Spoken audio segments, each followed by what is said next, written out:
Meta ads look really intimidating from the outside. You've got campaigns, ad sets, ads, targeting, budgets, a dashboard with about 400 buttons in it, and most beginners either freeze and never launch anything, or they click around blindly and burn through $100 or more before they even understand what any of it actually means. Here's the truth. Underneath all of that, Meta ads really only runs on a handful of core ideas. If you learn those, you'll understand more than most people who've been running ads for years. In the next few minutes, I'll walk you through exactly that. No jargon, no assuming you already know anything. Let's get into it. Now, make no mistake, having a big budget when running Meta ads can help you win, but you're also playing the content game. So make sure your ads are in tip-top shape and effective from a content point of view before you throw any money behind them. The worst ad in the world with a $10 million budget behind it would be a catastrophe. Meanwhile, a really effective ad can absolutely fly with a much smaller budget. Here are some things to look out for. So there are two types of ads we'll be focusing on for now, static ads and video ads, and then we'll quickly cover your ad copy which relates to both of these. Now, I could make an entire video worth of advice on both, so if that interests you, drop a comment below and subscribe so you don't miss the upload.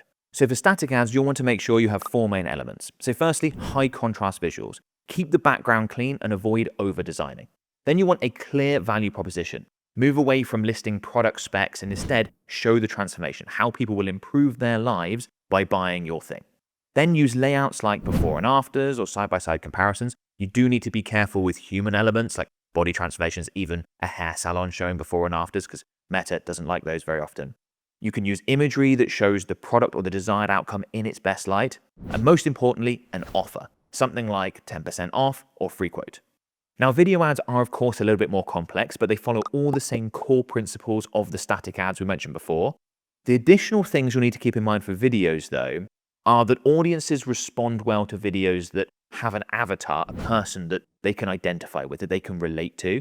They feel reassured that the offer is genuinely valuable for them in that case. You can use bold text overlays, captions, really important. Many users will watch ads without sound on. Additionally, you want to frame your video so that it fits for the different placement options. So you want a 9:16 version for stories and reels, a square version for feeds. That maximizes the display space and gives Meta the most flexibility to put your ads where you want them to be put. You don't just want to upload a horizontal video asset that was made for YouTube, for example, and run that as a Meta ad. With that in mind, one of the absolute keys to scaling ads is working with the right data. Meta ads especially are driven by AI targeting. Bad data means not only bad ad decisions, but bad AI targeting. Meta tracking is consistently off by 20 to 30% and as much as 50% plus for long-term sales. This leads to that bad data.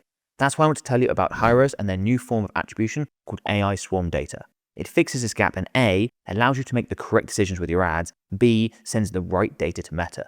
This results in an almost immediate boost to ad ROI via better targeting and better decisions, which is why it's used by major players like Alex Hormozy, Tony Robbins, myself, Four Seasons, Playboy, WAP, and thousands of large-scale e-commerce stores. Here's an example. Hyros helps point out gaps in tracking. If I couldn't see this data, I wouldn't be able to scale as effectively. More importantly, it feeds the ad platform the right data for better targeting, cutting your cost to acquire customers. That's why I'm comfortable recommending Hyros. They literally guarantee increased ad ROI or you don't pay. The usual result is around a 10 to 15% increase in ad revenue. And if you're an agency, not only does it get your clients better results, Hyros pays up to 40% for lifetime commissions on each client you bring. Even better, they will set it up for you, then help you optimize ad platform AI targeting with it. Use the link below. The first 15 people to do so will get a 30% discount. Now for your ad copy, which includes your headline, primary text description, and call to action, you want to make sure you've got the following. So firstly, a scroll stopping hook featuring something like a 6 to 10 word claim or a problem call out. That'll help grab people's attention. You could use a 3-step problem solution format. I really like those. You also want to include a clear call to action, so avoid vague phrases in your ad copy like learn more. You want to be very specific with the action that people should take next. And obviously you want to make sure that it's very clear that there is a place for them to go to buy or inquire or take that next step. Now, these all sound pretty obvious in hindsight, but you're shocked how many people get these wrong. I've seen some horrific examples in my time as an ads manager, and it's never nice to have to tell someone that your ads straight up suck after they've put their hard-earned cash behind them as ad spend and wasted it. So get to know the winning ad formats right now, or you'll pay the price. So before we touch a single setting, you need the mental model that everything else sits on top of. This one thing alone will save you hours of confusion. Meta ads is built in 3 layers. And once you understand them, the whole dashboard makes a lot more sense. So the top layer is the campaign. This is where you decide your objective. Do you want sales, leads, website visits? Do you want more people watching a video? Then you've got the middle layer, which is the ad set. This is where you decide who sees your ad and where within the meta ads they see them, whether that's Facebook, Instagram, stories, reels, different placement options, things like that. The bottom layer is the ad itself. This is the actual thing a real person sees when they're scrolling. The image, the video, the text, the button that they click on to go through to your website. So within those three layers, the campaign decides the framework, the ad set decides the audience and the placement options, the ad decides what people actually see. And most buttons within the dashboard belong to one of those three layers. Once this clicks, the whole dashboard stops looking like 400 random buttons and starts looking like 3 simple decisions made in order. And here's how to set up your ad account the right way from day one. A few setup steps that are easy to skip when you're excited to just get an ad live, but expensive to fix later on once you've already been spending. So set up a proper Meta business portfolio before you create any ads. Advertising directly from your Instagram profile, for example, might feel like the quick option, but it costs you 30% more for no extra results, and the options you have there are much more limited. You also want to install something called the Meta Pixel on your website early, ideally before you even launch your first ad. In plain terms, this is a small snippet of tracking code you add to your website that tells Meta when someone takes an action on your site, like landing on a page or actually buying something. Without it, Meta is essentially advertising blind. It has no idea whether the people clicking on your ad and coming through to your site are actually doing anything once they get there. You'll also want to install something called the Conversions API, or CAPI for short. The Meta Pixel alone used to be enough, but since Apple made some privacy changes, a lot of conversion data now gets missed. So use Meta Pixel and the Conversions API together to get the best tracking, which of course is very important. Next, pick a genuinely appropriate starting daily budget. This is one thing beginners get wrong constantly. They set a tiny budget hoping to test safely, but a budget that's too small doesn't actually protect you. It just means Meta doesn't get enough activity to learn who responds to your ad. So you end up with unreliable results either way. So to find a good daily budget for your business specifically, work out what you can afford to pay to acquire one customer and start there. So get these basics in place before you ever launch an ad, and you'll avoid the 2 most common reasons beginner accounts feel like they're quietly wasting money from day one. Now, targeting is the part beginners worry about most, so let's actually demystify it instead of overwhelming you with 60 audience options you don't need. So an audience, in the simplest possible terms, is just who you're telling Meta to show your ad to. That could be based on location, age, interests, or people who've already interacted with your business in some way. And there are 2 broad types worth knowing. So you've got a cold audience, which is people who've never heard of you before, total strangers. And then a warm audience is people who've actually interacted with your business in some way. It could be people who have visited your website, bought from you previously, they've engaged with you on Facebook or Instagram. Now, warm audiences are usually the easiest place for beginners to see their first real results. That is, of course, if you actually have a warm audience, because with a warm audience, you're not starting from zero, you already have some trust. And here's something that might surprise you. You don't need to obsess over narrow detailed targeting or stacking together 10 interests hoping you found the perfect combination of people to advertise to. A broader, simpler audience is often a safer and easier starting point because it gives Meta more flexibility and room to actually find the right people for you. So you don't need to become a targeting expert to get this right. You need to understand who you're talking to and let the platform do the rest of the work. Now let's go over some tactical advice for your ad creators. This is what you want to focus on when you're making your very first ads, not advanced testing frameworks or anything like that. Just what actually matters for ad number 1.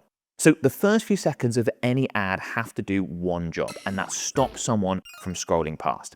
Think about it in your own feed. You skip past almost everything in under a second, right? Your ad needs to interrupt that instinct immediately with a clear image or an opening line that makes someone pause. Also, one clear message beats trying to explain everything about your business in a single ad.